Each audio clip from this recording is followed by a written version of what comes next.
हाँ जी, सो यहाँ पे सेकंड पार्ट है, सेकंड पार्ट भी करते हैं, देखिए आपको अच्छे से और आ जाएगा। अब सेकंड पार्ट में आपको इक्वेशन दे दी 3y plus 4z minus 6 is equal to 0। पहले तो इस इक्वेशन को लेके आओ स्टैंडर्ड फॉर्म पे। x तो है नहीं तो 0x, y क्या है 3y, z क्या है 4z, कांस्टेंट राइट साइड पे, ये आप स्टैंडर्ड फॉर्म में ले आए।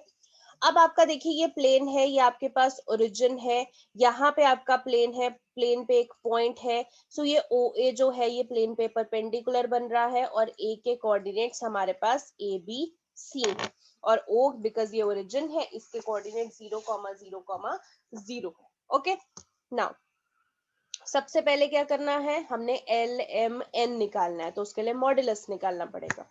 तो मॉड्यूलस निकालिए, इधर 0 का स्क्वायर प्लस 3 का स्क्वायर प्लस 4 का स्क्वायर, तो √25 यानी कि 5 आ गया।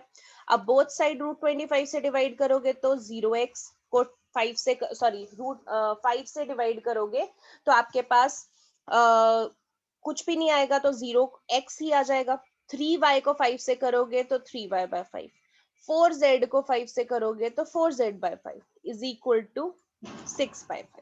Okay, now L M N की बारी आई, तो x के साथ वाला l, y के साथ वाला m, z के साथ वाला n, राइट साइड पे इट इज d। ये हमारे आगे डायरेक्शन को साइन। अगली बात क्या निकालनी है, direction ratio. So direction ratio क्या होगी, आप वैसे निकालते हो, ये इसमें से ये a-0, b-0, c-0, तो हमने वैसे निकाला a-0, b-0, c-0। और हमें पता है जब एक लाइन परपेंडिकुलर होती है प्लेन के तो क्या रेशो बराबर होती है, डायरेक्शन रेशो, और डायरेक्शन को साइन की जो रेशो है वो बराबर होती है, यानी a/l is equal to b/m is equal to c/n is equal to, हम कोई कांस्टेंट k ले लेते हैं बिकॉज हमें नहीं पता किसके बराबर आ रही है। सो यहाँ पे a की वैल्यू नहीं पता, l की वैल्यू 0 पता है, यहाँ पे m की वैल्यू 3/5 हमने निकाली है, यहाँ पे ऊपर निकाली है ना lmn, तो वो वैल्यू पुट कर देंगे। n की वैल्यू भी 4/5, यह इज इक्वल टू k। अब क्या करते हैं, a b c निकालना है, तो a/0 को k के इक्वेट करोगे तो a की वैल्यू 0k आ जाएगी, b/3/5 को k के इक्वेट करोगे तो b की वैल्यू 3/5 के, c/4/5 को k के इक्वेट करोगे तो c की वैल्यू 4/5 के। ठीक है, ए बी सी तो आ गया क्योंकि निकालने तो कोऑर्डिनेट्स ही हैं, बट द थिंग इज हमें के नहीं चाहिए, के की भी वैल्यू चाहिए। अब क्योंकि ये जो पॉइंट्स हैं ये उसी प्लेन पे लाई करता है तो उसकी इक्वेशन को भी सेटिस्फाई कर रहे होंगे, तो यहाँ पे जो आपके पास इक्वेशन है हम इसमें वैल्यू डाल सकते हैं। तो हमने यहाँ पे डाल दी, आप चाहे देखो दोनों चीजें हैं, आप या तो इस इक्वेशन में भी डाल दो तो भी आपका करेक्ट आंसर आएगा, या जो आपने क्वेश्चन से यहाँ पे बनाई है सीधा आप इसमें भी डाल सकते हो, 0x plus 3y plus 4z is equal to 6, दोनों में वो सेटिस्फाई करेगा। ओके, सो हमने 0x plus 3y plus 4z is equal to 6 में डाला है 0, x की जगह a की वैल्यू 0 के 3, y की जगह b की वैल्यू प्लस 4z, z की जगह c की value is equal to 6। Then आपने एलसीएम लिया, नॉर्मल कैलकुलेशन है आपके पास, लेफ्ट साइड में आपके पास 25k/5 आ गया is equal to 6, cross multiply किया आपके पास k की वैल्यू 6/5 आ गई। अब k की वैल्यू क्यों निकाली थी, क्योंकि हमें A B C properly solve करना था। k की वैल्यू अगर 6/5 है तो यहाँ पे जो हमने ए बी सी निकाला था, देखो 0 इंटू के, की वैल्यू कुछ भी हो a की वैल्यू तो 0 ही बनने वाली है। यहाँ पे 3/5 इंटू के की जगह 6/5 डाल दोगे तो b की वैल्यू आ जाएगी, इधर 4/5 इंटू के की जगह 6/5 डालोगे तो c की वैल्यू आ जाएगी। तो आपने वैसे ही वैल्यूज पुट करके a b एंड c आपने यहाँ पे निकाल दिया।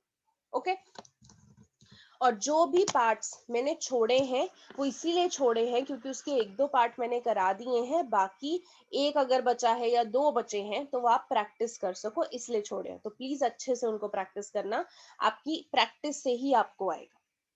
Next question number 5, find the vector and Cartesian equation of the plane. अब देखो अभी तक जो हमने क्वेश्चन में फॉर्मूला इंप्लीमेंट किया है, इक्वेशन इंप्लीमेंट की है, वो हमने केस 1 इंप्लीमेंट किया है, ठीक है। या फिर दूसरी चीज जो हमने अभी तक सीखी है वो ये कि जब लाइन परपेंडिकुलर होती है तो आपकी ये रेशियोज जो है वो बराबर आती हैं, दो ही चीजें अभी तक की है। ओके, अब फिफ्थ क्वेश्चन में देखिए आपको बोला है वेक्टर एंड कार्टेशियन इक्वेशन निकालनी है और कंडीशन क्या है, that passes through the point this and normal to the plane is. अब एक पॉइंट दे रखा है और एक वेक्टर दे रखा है, ठीक है, यानी कि ये सेकंड वाला आपका केस हो गया और आपको वेक्टर इक्वेशन भी निकालनी है, कार्टेशियन इक्वेशन भी निकालनी है, ठीक है। तो कैसे निकालेंगे, देखो सबसे पहले तो यहाँ पे मैं आपको ये बता देती हूँ, केस भी एक बार दिखा देती हूँ ताकि आपको क्लैरिटी रहे।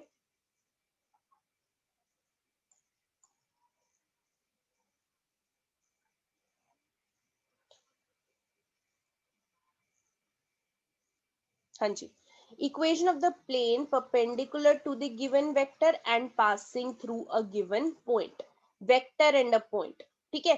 तो आपके पास ये चल रहा है, तो हम यहाँ पे देखो वैल्यू डालेंगे, अभी इसी चीज को इंप्लीमेंट करेंगे किस तरीके से, आप देखो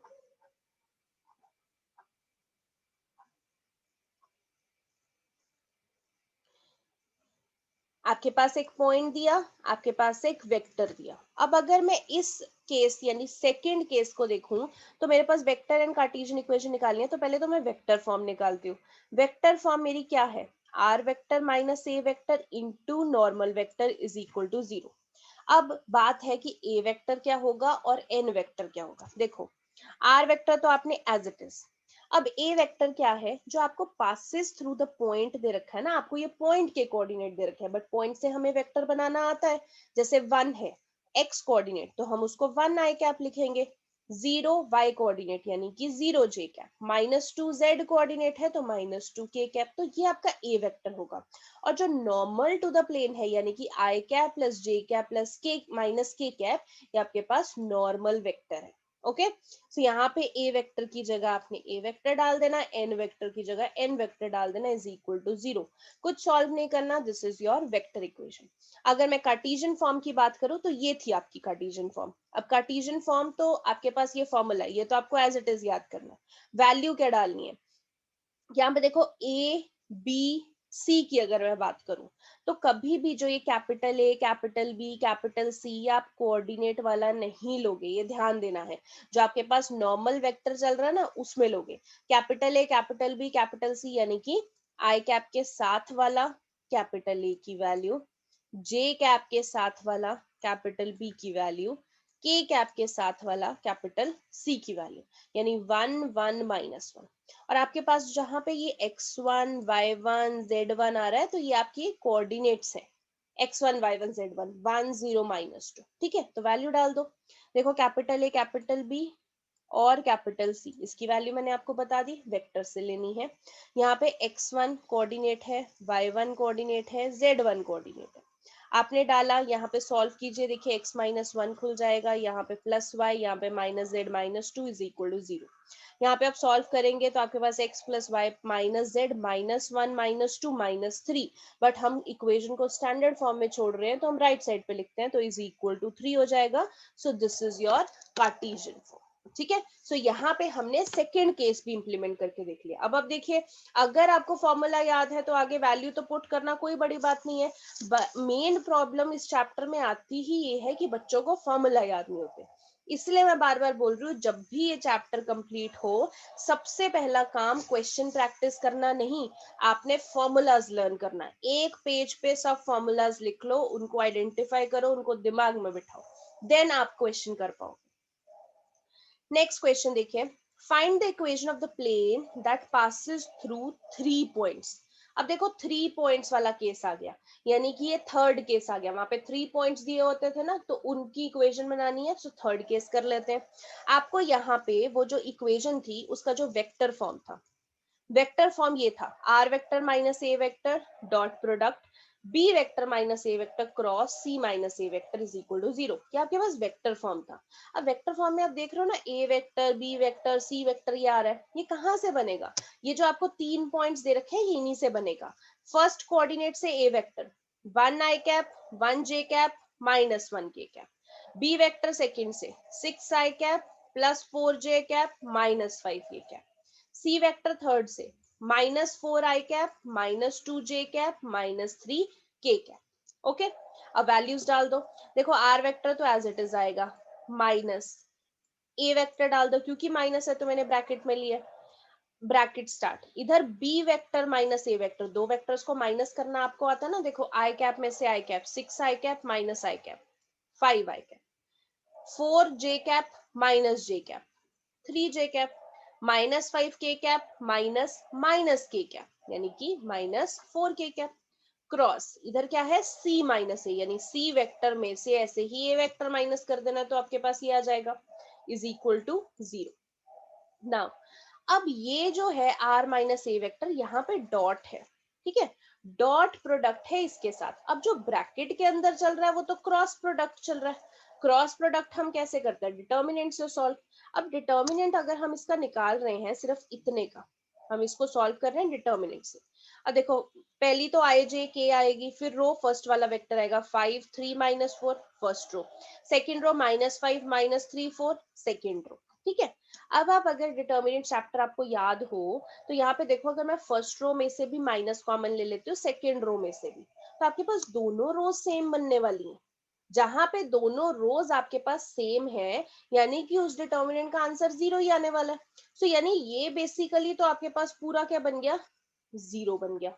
अब इस ब्रैकेट का आंसर 0 है, इसको आप इससे भी मल्टीप्लाई करोगे तो ये आपके पास पूरी इक्वेशन ही 0 बनने वाली है। सो जो आपके पास r माइनस आई कैप प्लस जे कैप माइनस के कैप इनटू जो क्रॉस प्रोडक्ट था वो तो डिटर्मिनेंट का 0 आ गया, मल्टीप्लाई करोगे तो ये भी 0 आ जाएगा, यानी वेक्टर फॉर्म तो आपकी कुछ निकली ही नहीं। अब कार्टेशियन फॉर्म भी निकालनी पड़ेगी। कार्टेशियन फॉर्मूला का फॉर्म का ये फॉर्मूला था, तो उसमें देखो x1 y1 z1 क्या है, जो आपको कोऑर्डिनेट दे रखे हैं वही कोऑर्डिनेट आपने डालने हैं, ठीक है। यहाँ पे आपके पास कोऑर्डिनेट्स हैं, यहाँ पे आप देखिए ये जो आपको क्रॉस प्रोडक्ट निकालना है, अगर मैं यहाँ पे वैल्यू बोलूं x minus x1 x2 minus x1, यहाँ पे x3 माइनस x1, ये y minus y1 y2 minus y1 y3 minus y1, इधर z minus z1 z2 minus z1 z3 minus z1। तो आपके वो कोऑर्डिनेट्स को ही लेना है, फर्स्ट वाले को x1 y1 z1, जैसे मैं दिखा भी देती हूँ, ये आपका फर्स्ट कोऑर्डिनेट है x1 y1 z1, ये x2 y2 z2 x3 y3 z3। तो इसी तरीके से आपने यहाँ पे वैल्यू डालनी है। तो आपने जब ये वैल्यू डाली यहाँ पे तो आपके पास ये डिटर्मिनेंट बन रहा है। अब फिर से देखो, सेकेंड रो में से भी माइनस कॉमन ले लो, थर्ड में से भी माइनस कॉमन ले लो, आपके पास सेम ही बनने वाली है रोज। जब दो रो ही सेम बन जाएंगी तो उसका डिटर्मिनेंट का आंसर 0 ही आने वाला है, ये डिटर्मिनेंट की प्रॉपर्टी है। कोई भी दो रोज कोई भी दो कॉलम सेम बन जाए तो डिटर्मिनेंट का आंसर 0 आता है। तो यहाँ पे डिटर्मिनेंट का 0 आ जाएगा, यानी आपका जो कार्टेशियन फॉर्म है वो भी कुछ नहीं बना। यानी कि यहाँ पे जो आपको बोला हुआ है कि प्लेन की इक्वेशन क्या होगी, सो हम कोई एक प्लेन की इक्वेशन बता ही नहीं पा रहे, ठीक है। सो हम क्या लिखेंगे कि कार्टेशियन फॉर्म भी 0 है, वेक्टर फॉर्म भी 0 है। So there will be infinite number of plane passing through the given plane. जिस प्लेन पे ये कोऑर्डिनेट है उस प्लेन से इनफाइनाइट नंबर ऑफ प्लेन्स जो है वो पास कर सकते हैं, ओके। जब इक्वेशन नहीं निकलती है तो इस तरीके से आपने लिखना। क्लियर है? चलिए, सो आज के लेक्चर में इतना ही।